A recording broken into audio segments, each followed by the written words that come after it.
ಕಲಿಕಾ ಕಲರವ ಅಂತ ಇಟ್ಕೊಂಡಿದ್ದಾರೆ. ಬಾ ನೋಡೋಣ. ಇದೇನಿದು? ತ್ರಿಪದಿಯನ್ನು ಆಯ್ಕೆ ಮಾಡಿ ತನ್ನದೇ ಮಾತುಗಳಲ್ಲಿ ಹೇಳುವುದು. ನೀವು ಯಾವುದಾದರೂ ಒಂದನ್ನು ತೆಗೆದುಕೊಡಿ, ನಾವು ಅದರ ಅರ್ಥವನ್ನು ಹೇಳುತ್ತೇವೆ. ಇದೇನಿದು? ಕೊಟ್ಟಿದ್ದು ತನಗೆ ಬಚ್ಚಿಟ್ಟಿದ್ದು ಪರರಿಗೆ, ಕೊಟ್ಟಿದ್ದು ಕೆಟ್ಟಿತೆನ್ನಬೇಡ ಮುಂದಕ್ಕೆ, ಕಟ್ಟಿಹುದು ಬುತ್ತಿ ಸರ್ವಜ್ಞ. ಕೊಟ್ಟಿದ್ದು ನಮಗೆ ಸೇರುತ್ತದೆ, ಬಚ್ಚಿಟ್ಟಿದ್ದು ಬೇರೆಯವರಿಗೆ ಸೇರುತ್ತದೆ. ನಾನು ಯಾಕೆ ಅವ್ನು ಕೊಟ್ಟೆ, ನಾ ಕೊಡಬಾರ್ದಾಗಿತ್ತು ಅಂತ ಯೋಚಿಸ್ಬೇಡ. ಕಟ್ಟಿಹುದು ಬುತ್ತಿ ಸರ್ವಜ್ಞ ಅಂತ ಹೇಳ್ತಾ ಇದ್ದಾನೆ. ಇದೇನಿದು? ಆಗ ಬಾ ಈಗ ಬಾ ಹೋಗಿ ಬಾ ಎನ್ನದಲೇ ಆಗಲೇ ಕರೆದು ಕೊಡುವನ ಧರ್ಮ, ಹೊನ್ನಾಗದೆ ಬಿಡದು ಸರ್ವಜ್ಞ.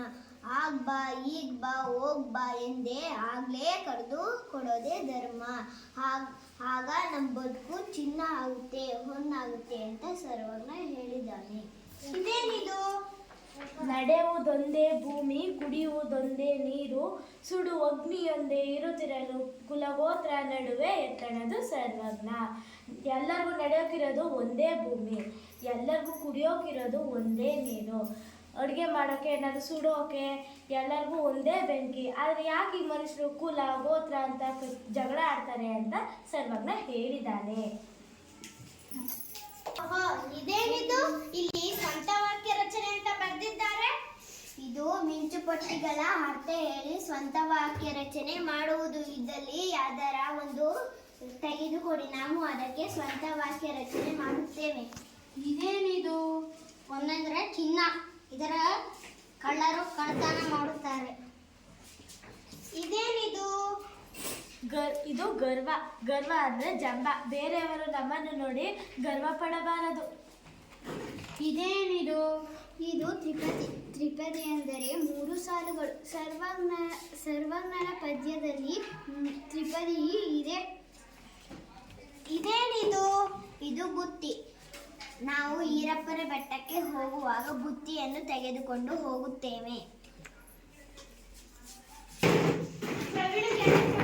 ಪ್ರಾಸಪದ ಅಂತ ಬರೆದಿದ್ದಾರೆ. ಪದಕ್ಕೆ ಪ್ರಾಸಪದ ಹೇಳುವುದು. ನೀವು ಇದನ್ನು ಯಾವುದಾದರೂ ಎತ್ತಿಕೊಟ್ಟರೆ ನಾವು ಅದಕ್ಕೆ ಪ್ರಾಸಪದ ಹೇಳುತ್ತೇವೆ. ಇದಕ್ಕೆ ಪ್ರಾಸಪದ ಹೇಳು. ಹೊರಗಡೆ ಒಳಗಡೆ. ಇದಕ್ಕೆ ಪ್ರಾಸಪದ ಹೇಳು. ಹಗ್ಗ ಮಗ್ಗ. ಪದ ಹೇಳು. ಹಗ್ಗ ಮಗ್ಗ. ಇದಕ್ಕೆ ಪ್ರಾಸಪದ ಹೇಳು. ಜ್ವರ ಸ್ವರ. ಇದಕ್ಕೆ ಪ್ರಾಸಪದ ಹೇಳು. ಸುಣ್ಣ ಬಣ್ಣ.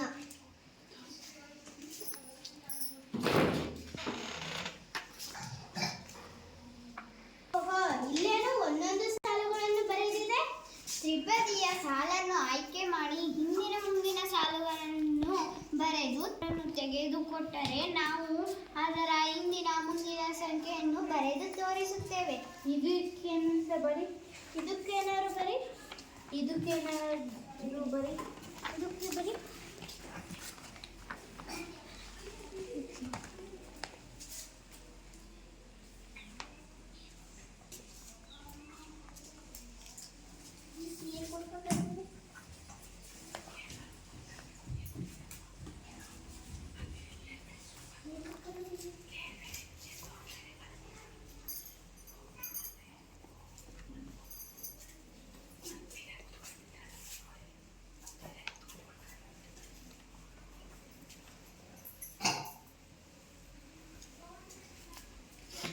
ಕರೆದು ಕೊಡುವನ ಧರ್ಮ, ಹೊನ್ನಾಗದೆ ಬಿಡದು ಸರ್ವಜ್ಞ. ಹೋಗಿ ಬಾ ಎನ್ನದಲೇ ಆಗಲೇ ಕರೆದು ಕೊಡುವನ ಧರ್ಮ, ಹೊನ್ನಾಗದೆ ಬಿಡದು ಸರ್ವಜ್ಞ.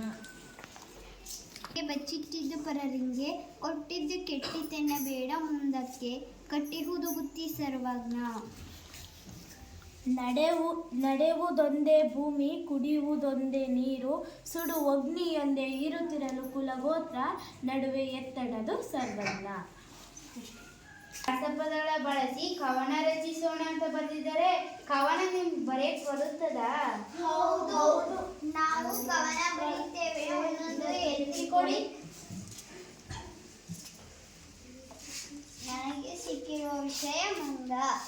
ನನಗೆ ಸಿಕ್ಕಿರುವ ವಿಷಯ ಬಾಳೆ. ನನಗೆ ಸಿಕ್ಕಿರುವ ವಿಷಯ ನವಿಲು. ನನಗೆ ಸಿಕ್ಕಿರೋದು ಕರಡಿ.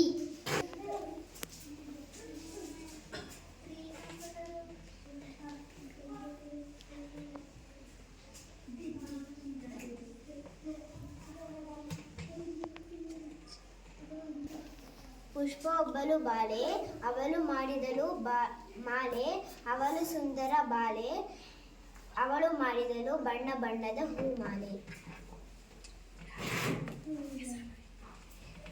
ಒಂದು ಬಂದಿತು, ಹಣ್ಣನ್ನು ತಂದಿತು, ಗಬ ಗಬ ತಿಂದಿತು, ತಕ ತಕ ಕುಣಿತು.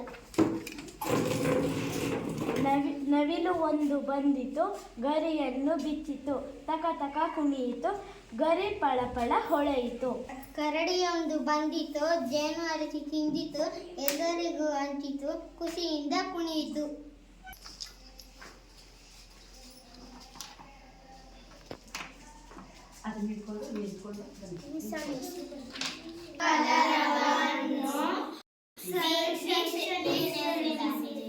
ಎಲ್ಲರಿಗೂ ಧನ್ಯವಾದಗಳು. ಕಲಿಕಾ ಕಲರವ